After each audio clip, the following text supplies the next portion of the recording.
Bismillah ar-Rahman ar-Rahim. In the name of Allah, most gracious, most merciful. We were talking about the scientific authority of Ahlulbait.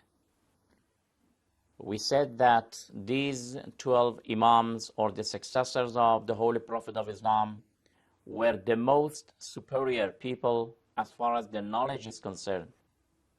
They had a superiority, and this superiority brings a kind of authority. Naturally, when we want to increase our information about the teachings of Islam, we have to go to those people who are most knowledgeable.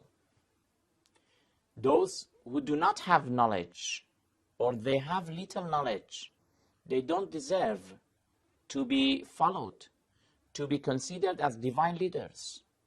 The divine leaders in the school of Ahlulbait are those leaders that their knowledge is much more than anyone else. They have a kind of superiority because their knowledge is a divine knowledge. I talked about the first of Ahlulbait, Imam Ali alayhi salam. Of course, because of the very short time that we have in this series of programs, we don't have enough time to talk about one by one about these Imams and their knowledge. I only selected one of them, the sixth Imam, to just talk a little about his knowledge. We leave other Imams and their knowledge in other programs, in other times. You see, Imam Ali was the first, Imam Hassan the second, Imam Hussein the third, Imam Zain al-Abidin was the fourth Imam, Imam Muhammad al-Baqir was the fifth, and Imam Jafar ibn Muhammad al-Sadiq was the sixth Imam. Who was he? How knowledgeable was he? To show the wideness of his knowledge, it is enough only to say that in his lifetime, he trained more than 4,000 students. Each of them were like a very big scholar, a big jurisprudent, a big commentator of the Holy Quran. 4,000 students Imam alayhi salam trained and taught them. Among these students, it is interesting to know that two leaders of the four schools of our Sunnite brothers were among the students of Imam Jafar ibn Muhammad al-Sadiq. You are familiar with Malik ibn Anas, the leader of al-Malikiyah. And you are familiar with Abu Hanifa, the leader of al-Hanafiyah. These two, Malik ibn Anas and Abu Hanifa, they were among the students of Imam Jafar alayhi salatu wassalam. And there is a quotation, there is a remark from Imam Malik ibn Anas, who was the leader of al-Malikiyah. This quotation, I am narrating it, I am quoting from the book written by Ibn Taymiyyah, in the book of At-Tawassul wal-Wasila. Ibn Taymiyyah in the 8th century, a scholar of the 8th century, he has a book in the name of Kitab At-Tawassul wal-Wasila, page 52. In that book, he narrates the saying of Imam Malik. What is he saying? He says, مَا رَأَتْ عَيْنٌ وَلَا سَمِعَتْ أُذُنٌ. No eye has seen, no ear has heard, to no heart it has come up to now to believe that a person is more knowledgeable than Ja'far ibn Muhammad al-Sadiq.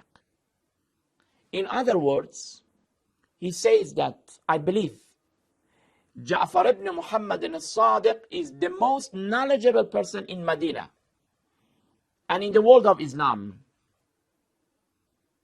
This is one of the claims and sayings of the leader of al-Malikiyah, who believes that Imam Sadiq is the most knowledgeable. The same thing we have from Abu Hanifa. Abu Hanifa says that لولا السنتان لهلك النعمان. Abu Hanifa's name was Nu'man. He says that because he attended the lectures of Imam Jafar ibn Muhammad al-Sadiq for 2 years. He says that if I did not attend those 2 years, if I had not been his student for those 2 years, I would be perished. I would be perished. As if I had not learned at all. Then I could not find my way. Therefore, brothers and sisters of Islam, these are part of the remarks. Of course, the wideness of the knowledge of Imam Jafar is nothing that it is not something that I can explain it, because that is not a measurable knowledge. Their knowledge was a divine knowledge. They have received it from their ancestors. He from his father from his father, until they reached to Ali, and Ali received it from the Holy Prophet of Islam. Therefore, we cannot evaluate it. Then I want to know and ask brothers who are following Imam Malik and brothers who are following Abu Hanifa, why not to follow the lecturer, the teacher? Why we are following the students? And you know that Ibn Idris Shafi'i, the leader of Al-Shafi'iyya, and Imam Ahmad Hanbal, the leader of Al-Hanbaliyya, indirectly, they were also the students of Imam Jafar ibn Muhammad al-Sadiq, alayhi salatu wassalam. Instead of following the students, let's follow the lecturer and the teacher, because they themselves say that he is the most knowledgeable. Our intellect commands us, our nature commands us. It goes without saying that between two persons, it's better to follow the most knowledgeable and the more knowledgeable one. This was, in fact, the scientific authority of Ahlulbait. We will continue the issue of a school of Ahlulbait with other topics, inshallah, in next program. Until then, thank you very much. Wassalamu alaikum wa rahmatullahi wa barakatuh.